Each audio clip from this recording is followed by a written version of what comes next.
Assalamualaikum warahmatullahi wabarakatuh. Selamat pagi.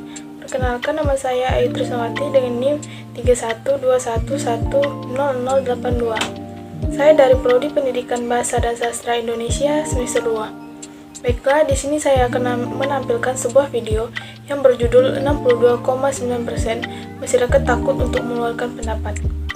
Tujuan saya membuat video ini adalah untuk memenuhi tugas mata kuliah menyimak komprehensif dan kritis dari Bapak Haryadi, Magister Pendidikan. Berikut adalah videonya.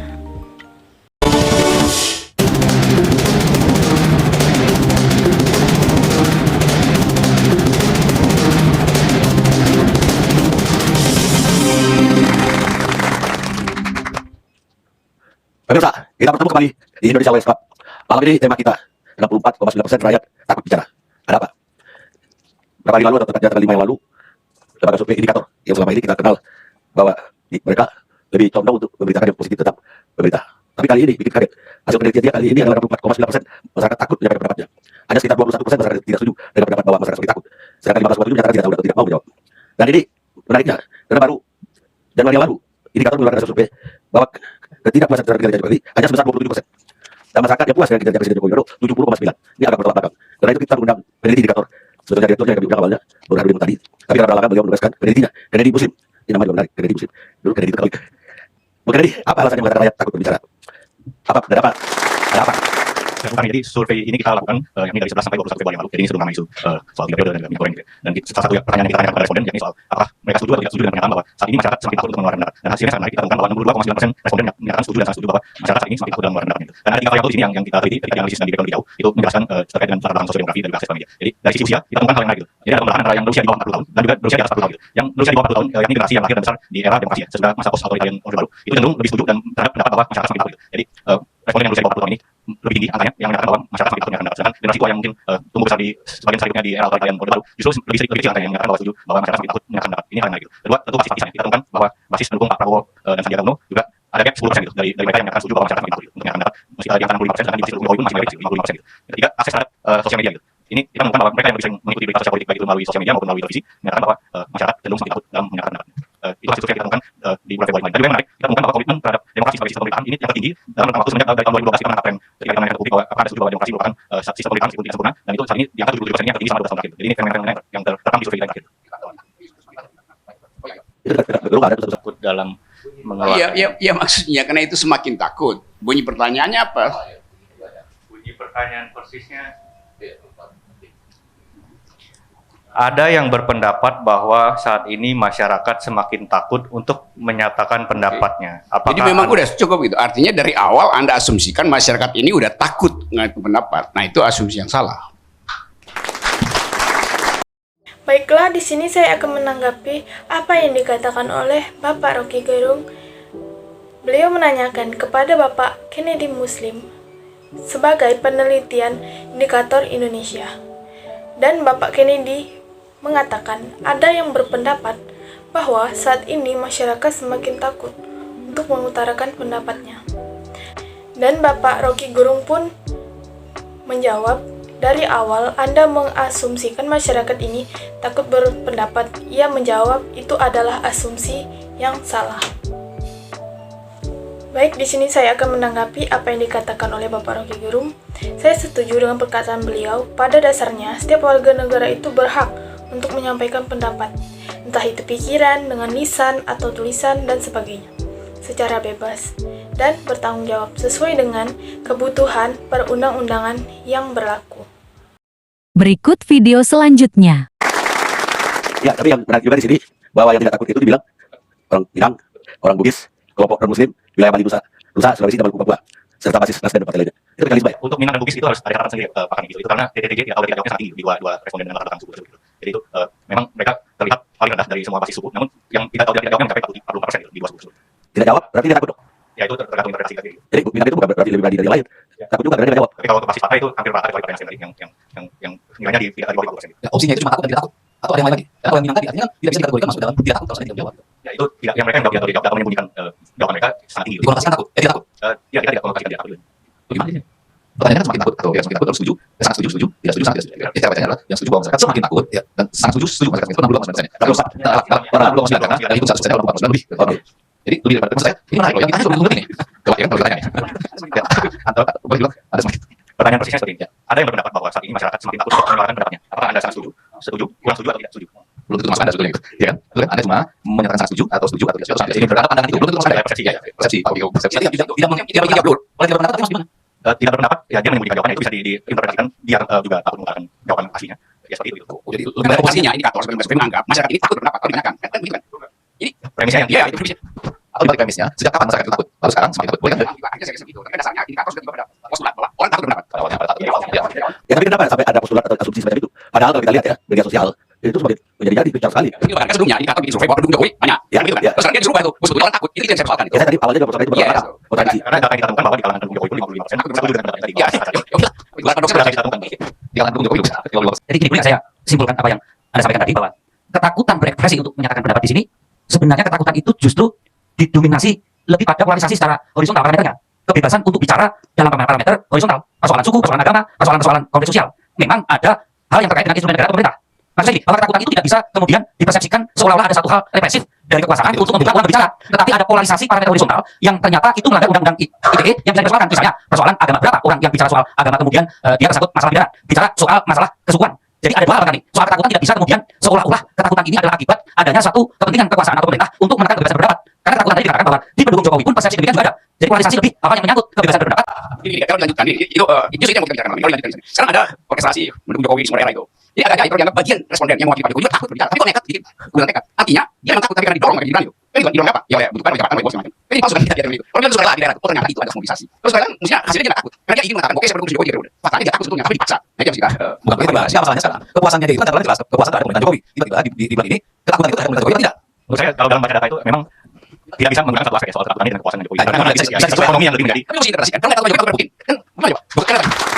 Yang kita lagi bicara tadi, apakah data itu memang ketakutan terhadap pemerintahan Jokowi? Pasti lah itu kasusnya. Kalau misalnya gini, Rocky kalau suka sekali, bisa begitu. Maksud saya gini, bahwa ketakutan masyarakat mengenai hal yang menyangkut menyampaikan pendapat di muka publik khususnya di dalam media sosial itu juga diakui ya. Lalu ada satu saya sampaikan dulu. Tadi saya bicara itu soal lebih juga harus dilihat variabel polarisasi di parameter horizontal. Maksud saya gini, Jokowi itu mengakui bahwa undang-undang ITE ini yang membuat masyarakat ketakutan. Maka dia ada inisiatif untuk segera ada amandemen perubahan ITE. Itu yang pertama. Kemudian juga perintah pada Kapolri bagaimana soal penerapan undang-undang ITE ini menerapkan restoratif justice yang bagaimana supaya ada kebijakan yang diambil Polri dalam hal penegakan hukum itu berdasarkan nilai-nilai yang lebih humanis dengan lebih juga harus dilihat variabel polarisasi di parameter horizontal, Rob. Maksud saya gini, Jokowi pun mengakui bahwa undang-undang ITE ini yang membuat masyarakat ketakutan. Maka dia ada inisiatif untuk segera ada amandemen perubahan ITE. Itu yang pertama. Perkataan dari Bapak Arya Bima, dia mengatakan, Jokowi pun mengakui bahwa undang-undang ITE yang membuat masyarakat ketakutan. Nah, saya ingin menanggapi di sini. Karena itulah sebab mengapa masyarakat tidak berani atau takut untuk mengeluarkan pendapatnya karena ada undang-undang ITE tersebut. Mungkin di sini ada yang belum tahu apa itu ITE. Nah, di sini saya akan menjelaskan apa yang dimaksud dengan ITE.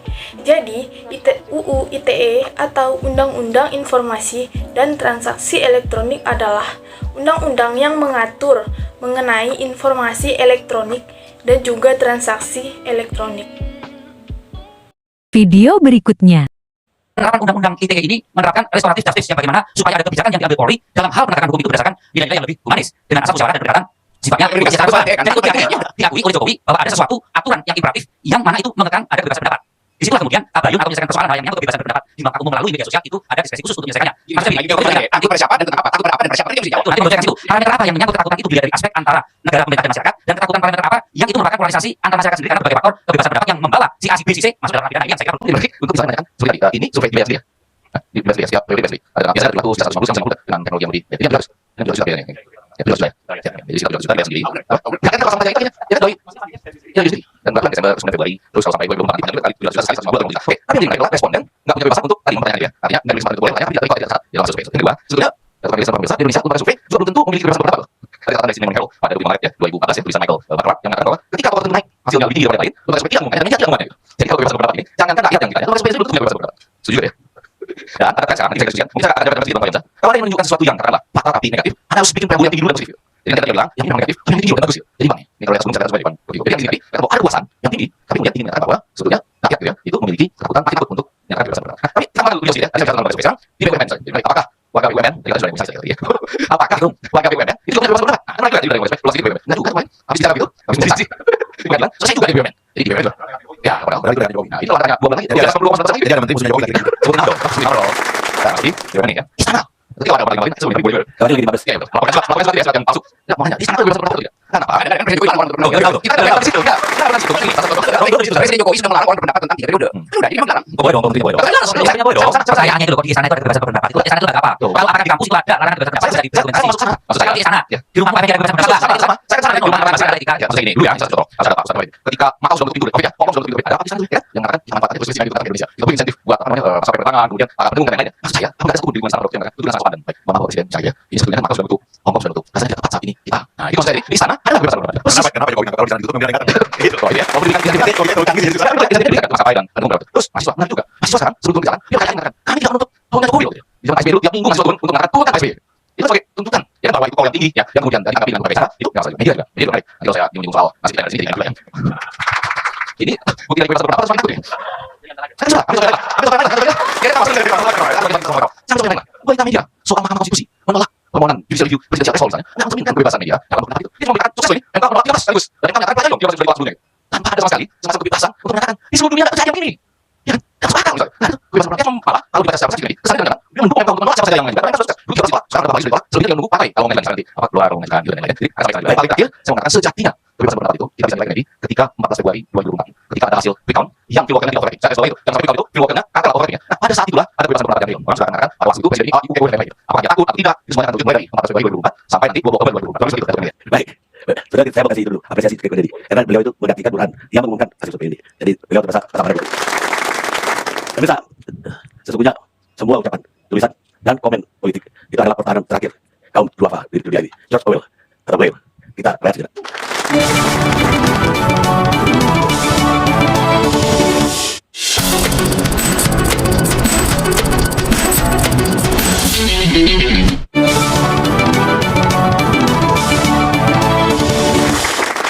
Pemirsa, kita lanjutkan diskusi kita. Sekarang giliran Pak Lison, politisi Partai Gerindra. Ya, selamat malam, selamat berbuka puasa. Kalau saya melihat fenomena ketakutan masyarakat untuk mengekspresikan pendapat, baik lisan maupun tulisan, itu bukan fenomena baru. Melihat hasil yang disampaikan oleh indikator, kalau menurut saya bacaan saya meskipun saya tidak tahu detailnya tadi tidak terekspos dengan jelas, masyarakat memang makin takut gitu ya. Masyarakat makin takut untuk mengekspresikan pendapat, baik lisan maupun tulisan. Misalnya di sosial media, di WhatsApp group, misalnya atau di tempat lain, itu terasa sekali dari waktu ke waktu. Tentu salah satunya karena ada pagar-pagar yang yaitu undang-undang sebetulnya, undang-undang ITE, ada pasal-pasal tertentu yang dianggap pasal karet yang bisa dilakukan kapan saja, ada ujaran kebencian, ada hate speech, yang juga interpretasinya bisa berubah-ubah. Ya, dan ini dari sisi struktur infrastrukturnya itu memang ada pagar-pagar yang dibangun makin tinggi. Dan ini saya kira memang yang harus kita koreksi bersama, harus ada revisi terhadap undang-undang ITE itu. Karena kalau banyak contoh orang yang berbicara, orang yang berpendapat, kemudian pendapatnya itu bisa disampaikan menjadi hate speech, bisa disampaikan menjadi semacam hoax dan lain-lain. Sementara penanganannya juga berbeda. Ada yang mungkin dianggap dekat dengan kekuasaan itu penanganannya biasa-biasa saja. Jadi misalnya yang menghina agama Islam betul di bulan Ramadan ini, ada seseorang bisa meminta menghapuskan 300 ayat Al-Quran sebagai contoh. Tapi penanganannya tidak heboh misalnya mereka yang lain, saya tidak maksud mengatakan itu dia atau tidak, tapi ini ada perbedaan upaya penegakan hukumnya, berarti jelas-jelas menistakan agama sebagai contoh. Tetapi ada misalnya dalam kasus Habib Rizik ya, misalnya yang mungkin sudah klasik kasusnya, mengatakan bahwa dia sehat, ya, tetapi kemudian ternyata tidak, ya dipenjara. Gitu. Kemudian juga ada pendapat lain. Jadi ini ada juga bagian dari perpanjangan represi mungkin dari beberapa tahun yang lalu sampai sekarang yang membuat masyarakat akhirnya takut untuk berekspresi. Kita memang lihat indeks demokrasi kita meningkat. Laporan dari Economist Intelligence Unit yang dirilis 9 Februari 2022 kemarin ada lompatan. Tetapi skor untuk kebebasan sipil itu memang masih rendah, masih sangat rendah. Dan ada perbandingan misalnya adalah Freedom House. Di situ juga persoalan kebebasan pribadi, kebebasan sipil dan lain-lain masih sangat rendah.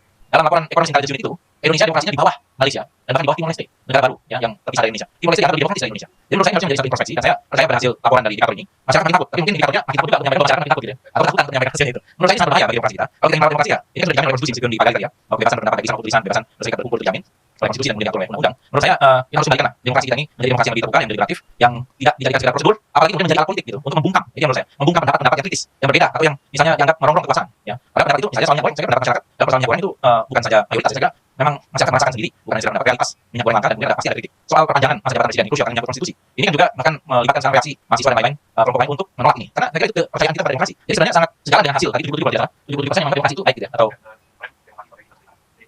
oh ya artinya demokrasi sebagai sistem pemerintahan itu ya dianggap baik lah, 77% terbaik gitu. Demokrasi sebagai sistem pemerintahan terbaik itu dukungannya 77%. Ya, itu sama dengan maksud saya. Jadi artinya karena masyarakat ingin menjaga itu dan keadaan itu yang di lapangan ya soal demokrasi tapi tidak jauh. Kita mempunyai sistem pemilihan umum dengan jumlah peserta pemilu yang sangat besar, maksudnya masyarakat partisipasinya besar. Kadang-kadang kita mengklaim diri sebagai demokrasi ketiga terbesar di dunia, tetapi nyatanya indeks demokrasi itu masih jauh di bawah, masih di bawah Malaysia, di bawahnya Timor Leste.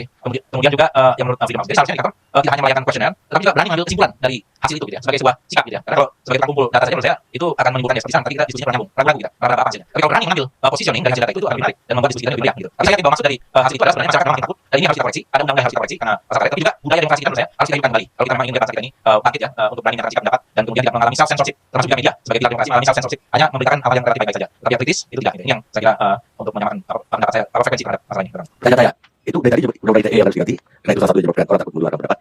Apa sebenarnya dari DPR? Ya seharusnya saya kira dalam waktu dekat ini ya dibicarakan dan kemudian direalisasikan untuk revisinya. Saya kira ini bagian yang nanti harus kita tanyakan, saya akan menanyakan langsung. Apakah memang dari pemerintah sudah ada untuk usulan revisi tersebut atau baru tahap lisan atau itu bisa menjadi inisiatif dari DPR atau dari unsur masyarakat yang lain? Karena itu dari tahun lalu, bahwa itu perlu direvisi. Ya saya kira sudah ada statement soal itu dan saya kira mendukung statement itu. Karena ada pasal-pasal kan sebenarnya pasal-pasal itu dalam prakteknya jadi pasal-pasal karet gitu. Bahkan jadi sejumlah pasal. Saya lupa ya, tapi saya ada 27, 28, 29 mungkin ada beberapa pasal yang lain dari undang-undang ITE. Terakhir, Bupati Liton sendiri setelah Gerindra ikut koalisi, apa berani atau tidak berani? Saya berbicara padanya, berbicara padanya. Jadi tidak ada censorship di kami. Tapi ya tentu kita harus menyesuaikan diri, terutama hal-hal yang prinsipil, mana yang tidak prinsipil. Tapi karena saya dipilih oleh rakyat ya, oleh konstituen saya di Kabupaten Bogor, yang pada umumnya berkritis di luar pemerintahan ini, ya, saya juga berusaha menyampaikan demi kebaikan kita bersama. Baik, sekarang giliran ada Dr. Henry Subiakto. Baik, Assalamualaikum warahmatullahi wabarakatuh. Kang Kami, teman-teman semua. Ini dari tadi saya lihat memang banyak sekali konten yang ironi ya. Satu sisi dari penelitian yang meneliti tentang kebebasan, tetapi yang bukan dirinya. Ada pertanyaan bahkan pada jelas. Ada semakin berani, semakin takut dirinya ditanya. Ini bertanya kepada responden, responden supaya menilai orang lain. Apakah masyarakat semakin takut atau tidak? Ini berbeda. Antara ketika orang ditanya dirinya sendiri kan, orang ditanya tentang orang lain itu berbeda dalam konsep sosial berbeda. Karena apalagi ketika kemudian ukuran ini kan yang namanya Likert, setuju tidak setuju, sangat setuju. Itu kan Likert itu mengukur sikap. Sikap selalu ada objeknya. Harusnya harus ada pertanyaan lanjutan tentang objek. Jadi apakah takut dengan apa? Kalau tidak ada jelasan objek, akhirnya kemana-mana. Ada yang takut kepada undang-undang ITE, ada yang takut mungkin benar, tapi karena dieksplor sana tidak jelas. Ada yang takut karena dibully oleh kelompok lain yang berbeda. Ada yang takut karena tadi censorship. Ini yang mana yang mau ditanyakan, yang ini kurang jelas. Sampai tadi saya dua kali ketemu sini selalu mengatakan bahwa yang sini sudah takut atau tertekan dalam kebebasannya karena tak muncul live di Twitter. Saya dapat info dari orang dalam juga. Itu mungkin perlu klarifikasi. Saya tanya ke Bang Kami, apakah betul yang orang itu pemerintah atau info atau dari dalam ini sendiri? Ini mungkin nanti saja. Karena saya dapat info seperti itu. Supaya itu juga masyarakat supaya tahu. Kemudian mengenai undang-undang ITE, saya setuju undang-undang ITE ini diimplementasi di lapangan ada masalah. Berbagai hal, seringkali saya sendiri mencoba untuk menjelaskan kepada masyarakat bahwa pengertian ITE yang ada seringkali memang salah. Saya berkali-kali itu, termasuk di pengadilan pun ada yang menjadi salah. Makanya sampai harus ada amnesti yang disampaikan presiden. Kasus Saifullah di Aceh, kasus Pek Nuril di NTB, itu kan kesalahan proses, kesalahan dalam menerapkan undang-undang ITE. Oleh karena itu, baru saya tentang pemerintah, sekali lagi saya tentang pemerintah. Tapi saya punya standpoint yang tidak terlalu berbeda dengan masa lalu. Begini, undang-undang ITE ini memang perlu direvisi ya. Dan mohon maaf Pak Kapolri, sudah surat presiden, surpresnya itu sudah kira-kira awal tahun yang lalu sampai sekarang memang belum ada kelanjutan di DPR, belum dibahas di DPR. Bahkan susunan panjang pemerintah sudah ada. Sudah ada di pemerintah. Saya itu kemarin sebelum saya selesai di pemerintah saya berharap bulan Januari Februari Maret itu dibahas. Karena sudah mulai Desember surprise Desember. Tapi kalau itu cepat dari Februari Maret sudah dibahas. Ternyata tidak sampai sekarang belum karena antrian di parlemen yang sangat banyak undang-undang. Yang kedua, karena waktu yang panjang dan uncertainty kapan dibahas, belum tentu ada kejelasan, maka waktu itu presiden minta kepada Menko Polhukam untuk memberikan kejelasan operasional pengertian konsep-konsep asal-asal di undang-undang ITE yang disebut berkali-kali adalah pasal karet tadi. Saya khawatir teman-teman di sini sudah belum baca. Itu SKB, Menkominfo, Jaksa Agung dan Kapolri tentang pengertian pasal 27 ayat 3. Sangat detail sekali. Saya kasih Pak Fadli dan saya bawa. Sangat detail sekali. Bahkan sampai contoh-contoh kasusnya, mana yang ini disebut hinaan, mana yang tidak dijelaskan. Begitu pula tentang penyebaran kebencian berdasarkan sara. Jadi sebenarnya normanya itu tidak ada perubahan. Sejak tahun 2016 ada perubahan norma. Tapi kalau tidak ada naik turun persepsi tentang kebebasan, berarti kan bukan persoalan norma. Bukan persoalan undang-undangnya, tapi persoalan memahami norma itu. Dan pemerintah presiden waktu itu, pemerintah Menko Polhukam bikin namanya SKB, isinya adalah pengertian pedoman terhadap norma itu. Dan norma itu jelas. Dan itu bukan peraturan undang-undangan. Tapi ini adalah petunjuk dari penegak hukum tertinggi di kalangan pemerintah, yaitu Kapolri dan Jaksa Agung untuk jajarannya di bawah, untuk polisi-polisi bersahabat sampai Merauke, untuk jaksa-jaksa bersahabat sampai Merauke. Tapi kenyataannya masih sering banyak dan tidak sesuai dengan yang disepakati oleh Kapolri, Jaksa Agung. Padahal misalnya contoh, ada orang sedang berproses di pengadilan tentang kasus tanah, misalnya gitu. Lalu orang ini mengatakan di media sosial bahwa orang yang berproses pengadilan kasus tanah ini mafia tanah. Langsung kita langsung dia dalam ITE tidak ada keterangan baik. Karena itu seorang mafia tanah. Padahal harusnya di Polhukam dijelaskan kalau ada kasus yang berbarengan, maka kasus utamanya diselesaikan. Tanahnya diselesaikan dulu. Bagaimana dia akan mengatakan keterangan baik bahwa saya disebut mafia keterangan baik ketika kemudian di pengadilan akhirnya ternyata memang dia mafia tanah. Tapi itu kan dalam pedoman dibuat kalau ada kasus yang berbarengan antara orang sedang berkasus pidana lalu kemudian yang mengangkat berpendapat itu keterangan baik, kasus utamanya diselesaikan dulu. Nah ini kadang-kadang tidak seperti itu Bang. Nah artinya bukan normanya yang bermasalah, tapi memang di lapangan seringkali ada persoalan hukum. Makanya ya ini diskusi seperti ini mengingatkan mereka-mereka yang ada di lapangan. Saya sering mengatakan walaupun bukan peraturan undang-undang yang namanya SKB Menteri Kominfo dengan Kapolri dan Jaksa Agung, tapi kalau itu dilanggar oleh polisi berarti polisi yang mana itu tidak menghormati atasannya sudah sepakat. Tadi sepakatan. Ini adalah ketentuan dibuat orang tertinggi di polisi, orang tertinggi di jaksa. Ini yang sedang terjadi. Gitu Bang. Baik. Tapi jangan undang-undang ITE tadi masalahnya belum di Undang-undang ITE belum dibahas. Tapi pengertian-pengertian yang tadi saya katakan yang di pedoman itu sudah dimasukkan dari draft rancangan revisi undang-undang ITE. Kami sudah pilih di banyak kampus, Gajah Mada, kemudian di UNAM, USU, kemudian Unhas, kemudian UGM, hampir sebagian besar mendukung konten pengertian tentang pedoman tadi. tapi DPR belum bicara juga. DPR sampai sekarang memang belum untuk membahas. Mungkin DPR kalau takut. Kalau itu. Ada beberapa lagi yang Pemerintah kalah kekuasaan absolut pemerintah untuk mengontrol semua opini publik. Saya yang mengatakan diri Yosef Goebbels dari propaganda Nazi. Kita lihat saja.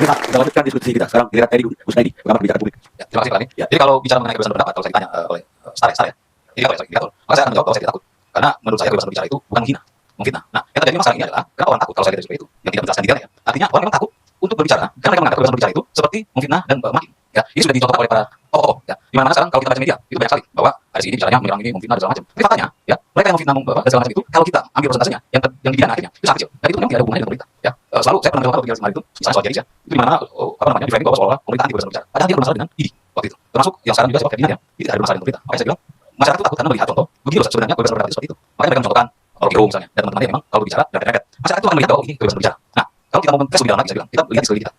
Kita pasti di perumahan kita itu pasti ada grup WhatsApp ya. Grup WhatsApp itu paling kecil lah, kita lihat. Di sana itu begitu banyak penyebaran fitnah dan segala macam. Dan sampai saya akhirnya keluar dari grup itu dan saya tidak ada grup. Karena saya melihat bahwa ini sudah tidak sehat. Anda tetangga akhirnya susah ribut, apalagi menjelang tahun politik. Lalu kita larinya ke media sosial. Kita di media sosial. Sekali kita lihat itu banyak sekali orang melakukan fitnah.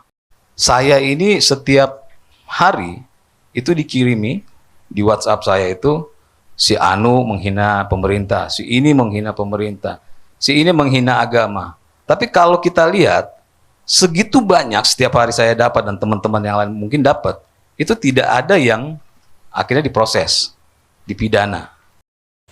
Nah, baik, di sini saya akan menanggapi apa yang dikatakan oleh Bapak Teddy Gusnaidi. Ia mengatakan, misalnya di media, si B menghina pemerintah, itu tidak ada yang diproses atau dipidana. Saya ingin menanggapi, saya tidak setuju dengan hal itu, karena memang tidak ada orang yang sering mengkritik pemerintah dipenjarakan. Tetapi, sebenarnya bisa saja orang yang sering mengkritik pemerintah bisa dipidana dengan kasus. Tapi yang berbeda, seperti tujuannya itu adalah untuk melawan pemerintah, itu bisa saja dipidana. Selanjutnya, Ada, makanya saya selalu bilang, coba sebutkan satu saja. Ada masyarakat yang mengkritisi pemerintah, lalu dipidana, itu tidak ada. Tapi anehnya ketika mereka terkena kasus yang memang internal mereka atas orang atau lembaga, ketika dipidana mereka teriak bahwa ini rezim anti kebebasan berbicara. Nah, ini yang selalu setiap saat saya berikan pemahaman kepada teman-teman saya juga di internal bahwa kalian berbicara aja, saya aja yang katanya pendukung Pak Jokowi. Berkali-kali saya kritik. Maka saya sempat satu frame dengan Bung Rocky. Itu kebanyakan dia setuju dengan saya juga. Karena saya saat itu memang mengkritik, ya, baik menterinya, baik kebijakannya. Tapi saya sampai hari ini alhamdulillah sampai gitu kan, tidak diperkarakan, tidak diciduk segala macam karena sekasar apapun dan tanda kutip yang saya sampaikan itu berbasis data. Dan ada alasan-alasan yang logik. Sehingga saya mengatakan bahwa saya tidak akan pernah takut untuk berbicara di negara ini. Karena tidak pernah ada, khususnya ya di rezim Jokowi ini, orang mengkritik akhirnya dipidana. Itu Pak Kami menurut saya. Di dalam forum ini menanggapi dari hasil survei indikator. Baik. Dengan harapan dari Partai Gelora, Wakil Ketua Umum. Baik, terima kasih kami diundang kebetulan sedang berada di kampung.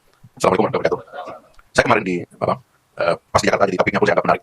Sebenarnya tidak ingin nanggapin secara langsung tentang kecemasan orang tentang kebebasan. Sebab kalau menurut saya ini sudah agak liwat pada masa-masa yang lalu. Yang kita ini kan memasuki babak akhir dari kecemasan kita tentang demokrasi kita. Kalau menurut saya itu jauh lebih relevan itu topiknya itu. Karena saya soal kebebasan berpendapat ini pernah suatu hari pas lagi diundang oleh presiden ini Mas Arif Bima ngobrol di sana. Saya jelaskan kepada beliau bagaimana efek undang-undang ITE kepada beliau. Jadi saya bilang Bapak, dulu itu umat manusia itu susah dia ketemu karena itu dia susah saling menghina. Medium untuk saling menghina itu terbatas. Kalau di kampung saya dulu itu medium pertemuan itu ya paling di warung di rumah atau pos ronda. Atau kalau mau lebih besar sedikit ya itu ada gathering lah ya orang berkumpul beribadah bersama dan sebagainya itu. Atau kalau medium kita bertemu dengan negara itu juga terbatas karena TV cuma satu, radio cuma satu di zaman itu. Sehingga nyaris itu menghina, membuat orang tersinggung, ya menciptakan keributan dan sebagainya itu memang relatif susah gitu. Karena nggak ada tempatnya itu. Tapi sekarang ini saya bilang itu ada teknologi yang mengumpulkan orang 24 jam bermiliar-miliar jumlahnya. Mereka bertemu saling hina, tiba-tiba saling maki dan seterusnya itu. Anda sebagai presiden itu nggak tahu itu apa yang terjadi dengan mereka itu. Dan penghinaan itu bisa lintas agama, lintas suku dan lain-lain ya. Tiba-tiba orang itu saling maki dan besoknya tiba-tiba seperti yang bukan kali ini pergi ke polisi katanya berakhir di laporan polisi. Dan oleh undang-undang ITE itu difasilitasi menjadi perkara. Dan yang jelek adalah kalau orang itu kemudian diproses secara cepat apalagi dengan banyak buktinya, maka orang akan mengatakan di media sosial lagi, itu kan karena dia musuhnya presiden. Ada orang yang dilaporkan berkali-kali dan tidak diproses, di ITE itu dapat di sosial media itu juga dikatakan, itu kan karena temannya presiden. Dan kok iya kadang-kadang orang itu pernah berfoto dengan presiden, pernah pakai baju kotak-kotak, kan itu. Nah Pak, jadi saya bilang, Bapak bayangkan Bapak lagi di rumah malam atau kita ngobrol di sini. Di luar sana ada orang berkelahi itu Bapak dia aja Pak. Jadi nama Bapak itu rusak saja. Dia kelihatan nggak? Kaget lagi dengan itu. Saya nggak tahu apa yang terjadi karena itu saya nyatakan betul untuk mempropos supaya presiden segera membuat perpu membatalkan undang-undang ITE. Bukan DPR ini nggak juga lagi itu. Ini perpu saja kalau memang itu adalah inisiatif presiden, perpu itu. Ini Bapak Prof. Hendy aja yang kita anggap pro ITE kan sekarang udah bilang begitu. Itu artinya minta konsepnya dari beliau.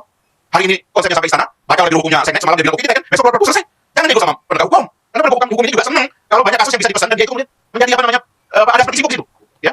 Yang kayak kasus-kasus belakangan itu apa ada nama besar di belakangnya ya kan. Inisial M membeli produk pornografi. Kenapa gitu kan? Dia kan asik dia kan berada di depan TV konferensi pers itu kayak sibuk gitu. Nah, penegak hukum jangan diangkat dan begitu potong aja. Gitu. Nah, itu saya masuk waktu itu berguna. Dua pekan setelah itu saya lihat presiden membuat konferensi pers yang marah-marah waktu itu. Hati-hati dengan citra kita di mata masyarakat. Hati-hati dengan perasaan masyarakat. Bila perlu kita batalkan itu undang-undang ITE. Nah, salahnya dia membiarkan orang lain melakukan itu sehingga sampai sekarang tidak jadi. Kalau presiden mengerti dia pakai perpu. Ngapain dia dulu? Orangnya berapa? Udah terlalu banyak orang. Jadi kalau orang mengatakan hari ini orang itu cemas ya takut berpendapat. Memang iya. Ya. Hal-hal yang dilakukan orang di ruang privat. Orang ceramah di satu suku di sebuah masjid tiba-tiba besoknya dilapor. Itu nggak ada orang. Tapi itulah teknologi sekarang ini yang memfasilitasi pertengkaran kita dan jeleknya negara memfasilitasi pertengkaran dari itu. Sehingga orang jadi takut bercanda. Komik-komik ini takut bercanda. Padahal humor dan sense of humor adalah salah satu ciri dari negara yang matang, negara demokrasi, negara yang dewasa. Ini yang menurut saya bangga kita ini sebenarnya banyak sumber kemasan itu, terlalu banyak itu. Apalagi ada diskusi dalam kelembagaan politik ya kan dan lain-lain lagi. Yang saya sering kasih sebagai dalam 3 hal itu. Pertama itu saya lihat ini tentang kecemasan kita dan masa depan kebebasan dan demokrasi kita adalah. Pertama menurut saya seperti yang ditulis oleh Stephen Levitt dalam buku How Democracy Die itu. Kapan sih demokrasi itu mati? Demokrasi itu mati ketika cita rasa kita tentang demokrasi hilang. Dan itu yang menurut saya hilang sekarang ini. Kita ini cita rasa demokrasinya itu sudah hambar. Sudah nggak ada gitu. Yang tinggi, ide-ide yang besar itu sudah hilang dalam perdebatan politisi. Sudah nggak ada gitu. Sehingga yang konyol-konyol kok bisa kayak benar gitu. Misalnya orang bisa merayu presiden untuk mengangguk supaya diperpanjang masa jabatannya. Itu kan ngawurnya itu ampun ya gitu. Tapi karena cita rasa kita tentang demokrasi memang lagi turun, yang gitu soal benar. Kemudian nanti pedagangnya propos, katanya pengusaha ingin sebagai presiden. Dari mana teorinya? Demokrasi itu adalah tentang pembatasan, itu kata kuncinya demokrasi itu. Kalau kerajaan itu nggak ada batasnya dan permanen, karena sumber dari kekuasaan itu adalah darah. Selama dia mengandung darah seorang raja, maka dia adalah raja sampai kapanpun. Anak saya adalah putra mahkota saya karena di dalam darahnya ada darah saya. Permanen seperti itu. Tidak ada konsep daluarsa. Militer juga berkuasa itu selama dia pegang senjata dan bisa nakut-nakutin orang, itu ada kekuasaan permanen. Tapi kalau dia dikudeta, maka dia berganti kekuasaan itu. Dan demokrasi itu masuk dengan asumsi tidak ada yang permanen. Kita bikin ini terbatas, kita bikin ini waktunya kita potong, kita bikin itu supaya tidak kuat. Makanya dia mengandung konsep obsolete. Suara rakyat itu diberikan kepada kamu, tapi ada unsur kedaluarsanya. Itulah demokrasi. Kalau kamu dikasih waktu 5 tahun, nggak ada perpanjangan. Itu teori demokrasi yang cita rasa itu lagi hilang sekarang. Jangan ngomong perpanjangan. Pemilu pakai suara yang sudah obsolete 5 tahun lalu. Ini semua tentang hilangnya cita rasa kita tentang kebebasan dan demokrasi. Ini yang kita lepaskan. Ya. Yang kedua, ya kebetulan kapasitas negara untuk mengelola ini rendah. Itu salahnya gitu. Ya kebetulan juga di sekitar presiden ada canggih gitu. Mohon maaf saja. Ya kalau di sekitar presiden itu ada intelektual besar macam Rocky Gerung, saya melihatnya gitu ya, Rocky gitu ya. Kalau saya itu kan begini, ada keterangan saya. Kalau saya mau presiden, kok dia ngerti gitu, ya kan? Bukan. Jadi presiden itu tergantung siapa di sekitarnya. Kalau ada filosof pemikir seperti Rocky, kayaknya Pak Jokowi kelihatan canggih deh. Tapi ini karena pedagang di sampingnya itu, yang di kepalanya itu jualan, akhirnya dia kelihatan kayak begitu. Nah kapasitas negara yang terakhirnya adalah soal leadership tentunya gitu. Menurut saya, semua kemasan ini harus dibalikkan kembali. Pemerintah ini masih umur 29 tahun, harus menciptakan musim tentang kebebasan, ya tentang keberanian orang untuk berpendapat dan mengambil inovasi yang terbaik supaya demokrasi dan kehidupan masyarakat kita terbaik. Saya kira itu yang lebih saya ingin katakan, bahkan kalau soal orang cemas orang takut dari dulu udah begitu kok. Ya, Bung Fadli itu dilaporin berapa orang dari proses anggota DPR nggak jelas juga. Itu akan terima kasih. Assalamualaikum warahmatullahi wabarakatuh. Tapi Bapak sendiri setelah Partai Gelora ini tambah berani atau lebih takut? Karena pendapatnya rasanya tidak saya tanya dulu. Tambah canggih sekarang. Kalau dulu kan Pak Karni, saya ngomong keras-keras laporan ke polisi kan banyak juga. Tapi saya cukup memberikan komentar kepada polisi waktu menyampaikan surat panggilan. Saya bilang Anda berkonsultasi dengan Mahkamah Kehormatan. Sebab memang kita membuat Mahkamah Kehormatan untuk memproteksi pendapat anggota dewan. Tapi kalau anggota dewan itu takut ngomong karena takut dari partainya itu lain lagi gitu. Baik, pemirsa. Kebebasan berbicara adalah hak asasi manusia yang merupakan dasar di mana demokrasi dibangun. Jadi membatasi kebebasan berbicara itu adalah membatasi demokrasi itu sendiri. Dea Kan, aktivis dan produser film Norwegia. Kita lihat sudah.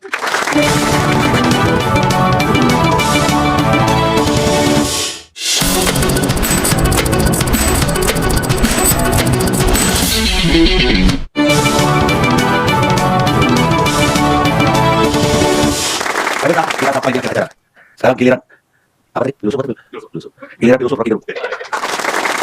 Oke, sebenarnya ini nggak bisa maksimal diskusinya karena tadi ada soal cara mendeteksi apa yang disebut threshold of anxiety itu. Ambang batas kecemasan itu. Jadi sebetulnya ini teknik yang ada di dalam survei untuk ikutan dalam semuanya pertanyaannya. Ada cemas kenapa itu? Karena saya duga indikator tahu bahwa orang tidak mungkin mengaku dia cemas. Itu mungkin orang tidak untuk bertanya karena orang pertama itu. Kan intinya. Atau sebaliknya nanti begitu indikator kategori di wawancara langsung nanti enggak. Nanti datanya itu yang bagus sebagai data itu.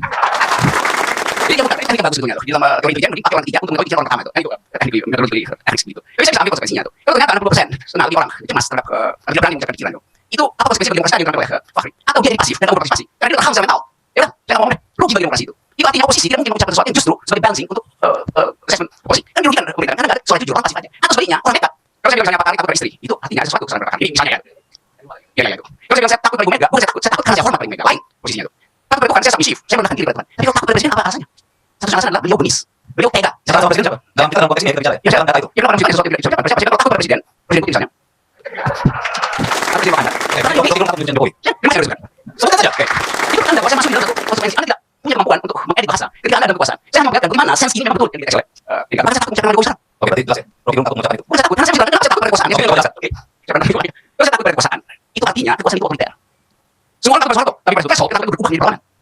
Jadi yang kita sebut sebagai rasa takut itu sebetulnya fungsinya dua, mengamankan diri saya supaya tidak terjebak pada sesuatu yang tadi uncertainties. Kalau saya guru saya dalam berdasar seperti saya cemas. Begitu saya mendekat itu cahaya bukan yang membantu berbulir air sisa embun. Maka saya optimis dengan selesai. Tapi kalau saya dengar bunyi yang saya kenal itu ada bunyi kodok atau bunyi macan, ada bunyi kodok saya takut lagi itu. Bunyi macan itu saya takut. Jadi itu spektrum dari rasa takut. Saya berkata kenapa kita takut pada presiden?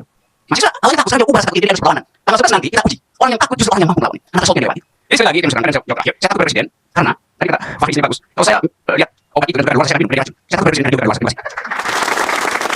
Sekarang ada 5 politisi PDI Perjuangan.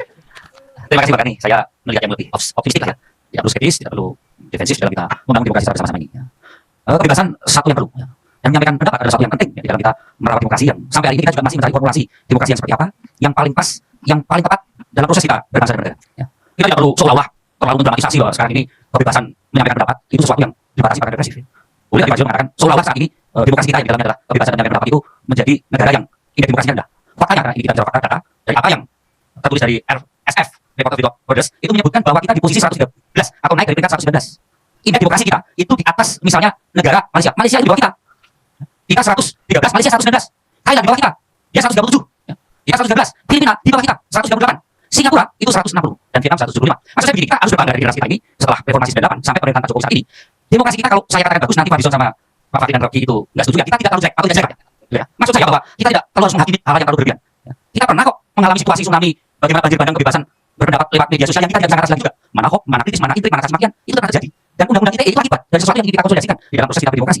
Ada satu hal yang lebih penting saya kira di dalam forum ini, persoalan demokrasi menjadi jagoan utama di dalam proses kita berbangsa dan bernegara. Menurut saya, persoalan narasi kesadaran berbangsa itu lebih dulu yang harus menjadi kesadaran kita lebih awal sebelum kita berdemokrasi. Kebebasan menyampaikan pendapat, kebebasan berpolitik harus kita ukur sejauh mana itu juga memberikan penguatan di dalam kita berbangsa dan bernegara.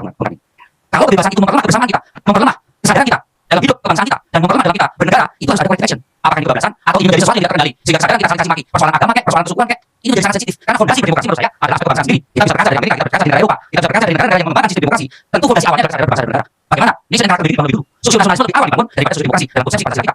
Tetapi saya juga tidak mau katakan bahwa seolah-olah kesadaran kita berdemokrasi itu juga harus dikonstruksikan secara kuantitatif karena ada aksi koreksi yang mana fondasi keinginan kita adalah membangun bangsa dan negara yang lebih berkemajuan. Nah, ada kritik-kritik saya kira Bapak Cliff Fadli, Rocky, silakan saja ya. Dan itu penting, saya katakan bahwa kebebasan itu perlu dan bagaimana menyampaikan pendapat itu penting karena kita butuh adanya satu korektif di dalam sistem pemerintahan ini. Menyangkut hal terkait dengan survei, ini yang terjadi ketakutan hal-hal yang menyangkut kebebasan secara horizontal ini sekarang sensitif. Ya. Menyangkut agama, kemarin masalah Sunda, kemarin masalah Dayak, ada masalah Padang, hal yang semacam ini ada alarm. Nah, alarm ini hanya akan ada kalau kita mempunyai kesadaran nasionalisme atau kebangsaan kita yang tinggi apa tapi seimbang dengan demokrasi kita. Ketakutan kalangan nasionalis kalau kita ingin berdemokrasi dengan sholat jago hidup kita yang ingin kebebasan yang tanpa ada satu batas, prinsip-prinsip kebangsaan kita ini yang akhirnya tertabrak. Nah, yang perlu saya sampaikan dan Pak Jokowi sangat paham betul ya, dia bukan lahir dalam suatu keluarga yang genesis koblat ya, dari keluarga prah raja atau keturunan monarki enggak dari daerah biru. Maka hal-hal yang menyangkut kebebasan termasuk di dalam kita berpendapat termasuk berpolitik sesuatu yang masih sangat terukur kalau tidak dikatakan baik dan menurut saya hasil indeks demokrasi kita yang dari berbagai lembaga survei kita juga tidak negara yang buruk dan itu bukan kerja pemerintah Jokowi, kerja juga dari Rocky, dari Fadli maupun dari teman-teman kita yang lainnya yang ingin membuat sistem demokrasi yang terus dengan undang-undang kita carikan yang paling bagus seperti apa. Undang-undang ITE. Loh, kita sepakat dulu undang-undang ITE karena akibat ya banjir tsunami, nggak bisa kontrol lagi, siapapun bisa menyampaikan pendapat tanpa ada satu tanggung jawab untuk menanggung jawabkan pendapat yang dibuka publik lewat berbagai media. Dulu berita terkontrol, apa yang namanya standar jurnalistik. Dulu berita bisa itu hanya benar ternyata dipertanggungjawabkan sumbernya. Tapi kalau informasi yang saat ini berkembang dan persepsi publik ini terus akan menjadi pendapat publik yang lama-kelamaan menjadi suatu kenyataan yang diyakini masyarakat, kalau itu sesuatu yang berakibat terhadap pengaruhnya berbagai hal yang menyangkut faktor disintegrasi bangsa, saya kira itu kita perlu juga menilai secara lebih sehat dengan akal kita. Kita jangan anti demokrasi, tapi faktor kebangsaan dalam membangun negara ini juga harus terukur kesadaran masyarakat dan kesadaran elit kalau ada hal-hal yang menyangkut represifnya pemerintahan Jokowi ini, Ibu Mega dan PDI Perjuangan ini partai yang mengalami era bagaimana represifnya Orde Baru dan bagaimana situasi demokrasi pasca reformasi 98 itu berkembang. Kita terus akan mencermati, mengawal sampai Jokowi selesai dengan cara terhormat dengan meninggalkan legasi di ekonomi termasuk pembangunan demokrasi. Bahaya juga punya respon. Saya kalau ada isu tentang kehidupan beliau saya yang masih langsung sampai sekarang, di masa berlaku 5 tahun, saya punya respon juga. Untuk bicara di mana yang bisa mana itu. Jadi menjawabnya, Pak Henry rasanya kita bisa cuma menanyakan, dia untuk siapa? Nggak bisa. Kata Abdul Aziz tadi, saya kata 2021, ada digital pitfall yang mengacu pada threshold of anxiety itu. Orang ini bisa. Lalu kita tahu lagi siapa yang ingin menutup, siapa yang ingin mengakhiri sebuah acara. Yang penting tidak menuduh. Oh iya, setuju. Baik. Pemirsa, sampai kita di akhir acara. Saya menjamin kebebasan Anda berbicara. Tapi saya tidak menjamin kebebasan Anda setelah Anda berbicara. Ini amin. Kita ketemu akhir Jakarta.